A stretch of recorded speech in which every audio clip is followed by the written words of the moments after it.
Hallelujah. कितने लोग खुशी में आज हाथों को उठा के बताइए। इधर के लोग खुश नहीं है क्या? जोर से बोलिए हालेलुया, हालेलुया, और जोर से हालेलुया। मैं परमेश्वर का धन्यवाद करती हूँ कि परमेश्वर ने दोबारा मुझे पंजाब में लाए हैं और उसकी गवाही देने के लिए आप लोगों के सामने मुझे फिर से मौका दिया। ये प्रभु का अनुग्रह है और प्रभु का प्रेम है कि आप लोगों के सामने उसका द्वारा किया गया जिंदगी में मेरा चमत्कार को आपके सामने बताने में प्रभु ने फिर से मेरे लिए एक मौका दिया है। हालेलुया। और इससे पहले कितनों लोगों ने मेरी गवाहियों को सुना? एक बार हाथों को उठा कर बताएंगे। हालेलुया। और परमेश्वर की नाम की महिमा हो कि मैं अपनी गवाही को एक बार फिर से इस पंजाब में बताना चाहती हूँ। और हम सब जानते हैं कि पंजाब में कैसा बेधारी चल रहा है ना बेधारी। हालेलुया। और मैं अपनी छोटी सी गवाही बता के बैठना चाहती हूँ क्योंकि समय बहुत आगे हो चुका है। मेरे परिवार में मैं सबसे छोटी हूँ और यीशु मसीह को सबसे पहले मैंने ही अपने परिवार से ग्रहण किया है। और जैसा कि सब जानते हैं कि एक लड़की को कभी भी इतना आगे मौका नहीं मिलता है जाने को। और जैसे परमेश्वर ने दाऊद का अभिषेक किया था, सबसे छोटा था, उसका अभिषेक किया था, वैसे ही परमेश्वर का आत्मा मुझ पर भी है। मैं अपने भाइयों बहनों में 15वें नंबर पे हूँ। हालेलुया। मैं सबसे छोटी हूँ, मेरा नंबर 15 नंबर पे आता है जितने भी मेरे भाई बहन हैं। और अपने घर में मैं सबसे छोटी हूँ। हालेलुया। और इस प्रकार यीशु मसीह को अपना उद्धारकर्ता के रूप में स्वीकार करने से मेरे विरोध में मेरे पापा बहुत ज़्यादा थे कि एक लड़की है, अनमैरिड है, ऐसा वो यीशु को क्यों स्वीकार की है, ये पूरा चाल चलन अलग हो जाएगा, कौन इससे शादी करेगा, ऐसा करके पापा के मन में विचार आया। मेरे पिताश्री भी आज प्रभु के अनुग्रह से बपतिस्मा लेके आप लोगों के सामने इधर बैठे हुए हैं, मेरे पिता भी। और यीशु मसीह को मानने के कारण मेरे पिता ने मेरे ऊपर बहुत ताड़नाई की, मम्मी को भी बहुत बोला, मारा भी था एक बार।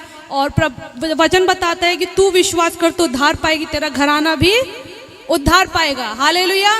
ये वचन को लेके मैं मनन करती रही, प्रार्थना करती गई। और ऐसा हुआ कि पिछले साल अगस्त में मेरे पापा ने भी वेस्ट बंगाल में बपतिस्मा लिया और यीशु को अपना उद्धारकर्ता के रूप में स्वीकार किया है। हालेलुया। और प्रभु का अनुग्रह ऐसा है कि दिल्ली शहर में प्रभु ने एक कलेशिया दिया है, उसका हम पूरा देखभाल करते हैं। और परमेश्वर का अद्भुत चमत्कार है कि हम दिल्ली में परमेश्वर की सेवा कर रहे हैं। आप लोगों से मैं विनती करती हूँ कि आप लोग हमारे लिए प्रार्थना करना, जैसे पंजाब में बेधारी है, दिल्ली में भी बेधारी होने पाए। हालेलुया। और मैं इतना बोलने का साहस कैसे रखती हूँ? मेरे पीछे में एक हमारे पास्टर जी हैं, उनका नाम है फिलिप जॉन, और वो मुझे दिन प्रतिदिन अपने नोट्स के द्वारा मजबूत करते रहते हैं। हालेलुया। और ये कुछ नोट्स हैं जो आप लोगों के सामने भी दिए जाएंगे। मेरे शरीर को बलवंत करने वाले पापा के घर से मुझे भोजन मिलता है, लेकिन मेरे आत्मा को मजबूत करने के लिए पास्टर के द्वारा बनाए गए इस नोट्स के द्वारा मैं आत्मा में मजबूत होती हूँ। हालेलुया। आज का इस समारोह में डांस हो रहा है, गीत हो रहा है, अलग अलग कार्यक्रम हो रहा है, ठीक है, ये सब बातें अच्छी हैं, बहुत अच्छी हैं, बच्चों को उत्साह मिल रहा है, हम लोगों को भी कुछ नया नया देखने को मिल रहा है, लेकिन अंत तक जाने वाली ये बातें हैं परमेश्वर का जीवित कलाम। हालेलुया। इसके बारे में पास्टर जी भी आके आप लोगों को बताएंगे, सिखाएंगे। और मैं चाहती हूँ जिस मेहनत के द्वारा पास्टर जी ये नोट्स बना के आपके बीच में लाए हैं, इसको पढ़ के जैसे मैं बलवंत हुई हूँ, मेरे अंदर साहस है, परमेश्वर के वचनों का जो भेद मेरे सामने प्रकट हुआ है आप लोगों के सामने भी प्रकट होना चाहिए। हालेलुया। यहाँ का समारोह में बहुत अच्छा आयोजन किया गया है और हमें बुलाने के लिए, इन्वाइट करने के लिए पास्टर सोनू का, सिस्टर अनीता का मैं धन्यवाद करती हूँ।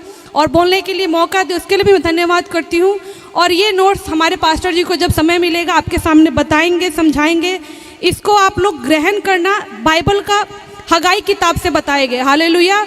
और इसमें जो बताया गया है वो मेरा जीवन में बहुत कार्यशील हुआ है। आज दिल्ली कलेशिया में ऐसा अद्भुत काम क्यों हो रहा है? ये नोट्स के द्वारा 80-20 प्रिंसिपल के द्वारा ही मैं परमेश्वर के सामने बैठी और प्रभु ने ये 80-20 प्रिंसिपल के माध्यम से दिल्ली कलेशिया में अद्भुत काम किया है। हालेलुया। कितने लोग तैयार हैं इस नोट्स को पढ़ने के लिए? हालेलुया, हालेलुया, जोर से बोलिए हालेलुया। दिए गए समय के लिए मैं धन्यवाद करती हूँ। Thank you sister Anita.